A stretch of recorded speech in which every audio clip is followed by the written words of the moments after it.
Let's go to Auburn. All right. I'm tired of talking. Give me your Auburn spiel. Auburn has the potential to, again, be one of the most fun teams in the country, but also win games. I am not a buyer if our motto on college football in 2025 is stability is currency.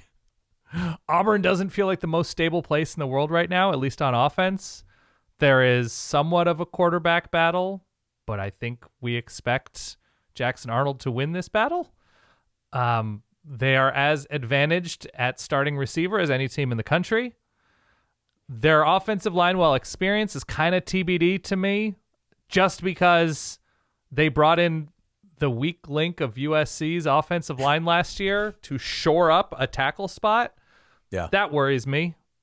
I think they'll have enough pop at running back even without Jarquez Hunter. Defense should be good. Say what you will about DJ Durkin, human being. He develops a lot of good defenses. They got better last year. Of course, I'm saying. Say what you will about as a human being, as a defensive coordinator. He's rock solid. There are some battles along this defense. They're in a good place at enough position groups on both sides of the ball that it would be stunning considering how they lost games last year, which is red zone miscues, turnover miscues. You're setting me up, Iceman. It would be insane to do that 2 years in a row. And so, for that reason, Sarks, I'm in on Auburn. You're in on Auburn. I'm in, because I just don't think mathematically you can lose that way over and over, year after year after year.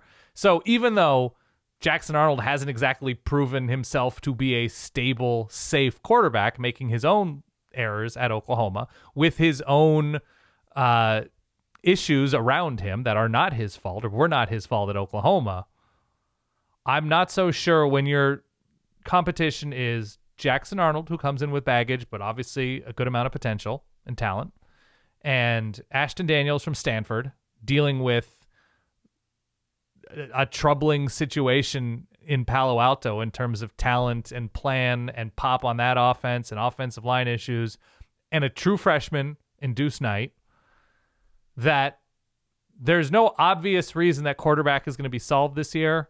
But it also seems like Hugh Freeze has been there long enough. There's enough back. There's enough reasons why it should go right that it'll improve. So I'm kind of in on Auburn this year.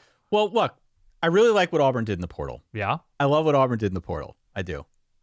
And I really like putting this preview together because the biggest question was also the most obvious. I love when it's just clear as day like that. Yeah.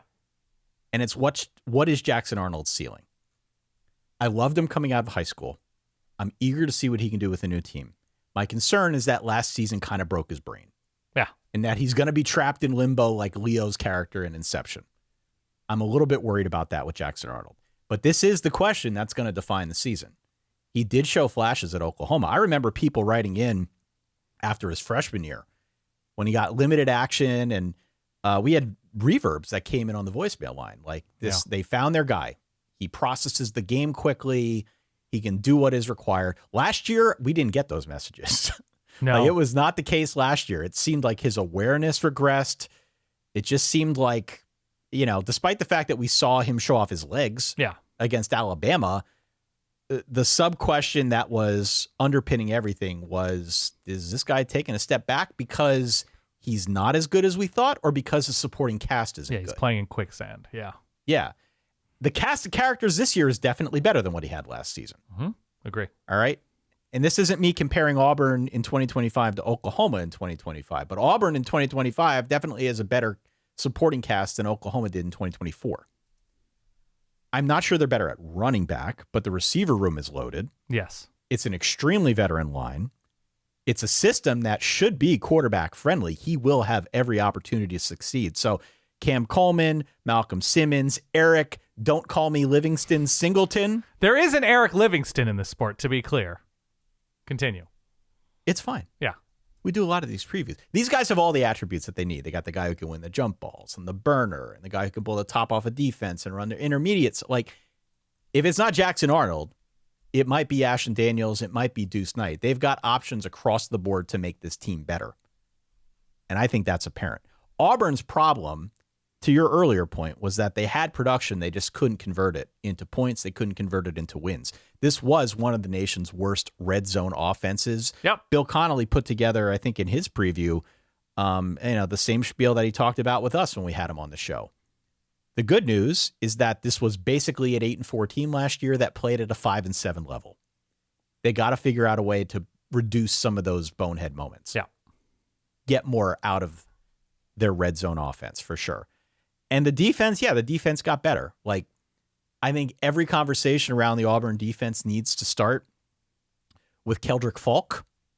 Sure. Or Keldrick Falk, who is 6'6", 270, a lock as a top 20 pick, probably higher. Mm-hmm. He is an absolute game wrecker. And I'm not sure about the other guys in that line, especially in the middle. Auburn took on some losses there. Elsewhere there's a question. I think the secondary is talent.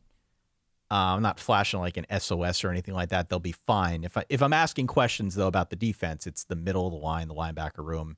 Yep. That type of thing. So they got questions they got to answer up front, but they got Keldrick Falk as a starting point. Are you going to buy Falktober.com right now? No. We already blew the domain budget. Okay. $19.99, including taxes on Cocktober. Yeah, thank you.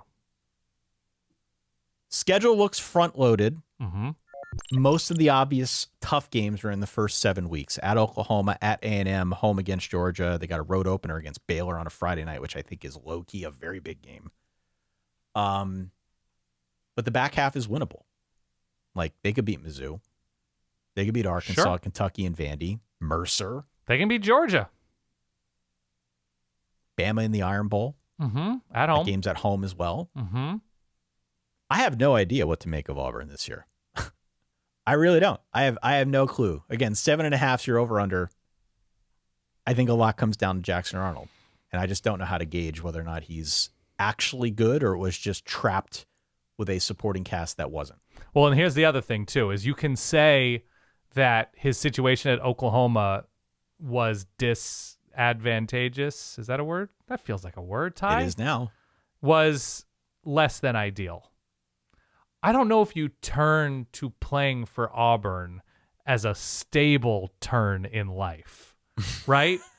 True. I don't know that that's True. the landing spot. You're just like, I just want things to calm down. So I'm transferring to Auburn, right? So that's a concern that this is a place, this is a landing spot for a transfer quarterback. And Auburn has had successful transfer quarterbacks before. You go back, obviously they're the best quarterback in Auburn history was a transfer. I think all of the best, like Jarrett Stidham, Nick Marshall, Cam Newton, these guys are all transfers.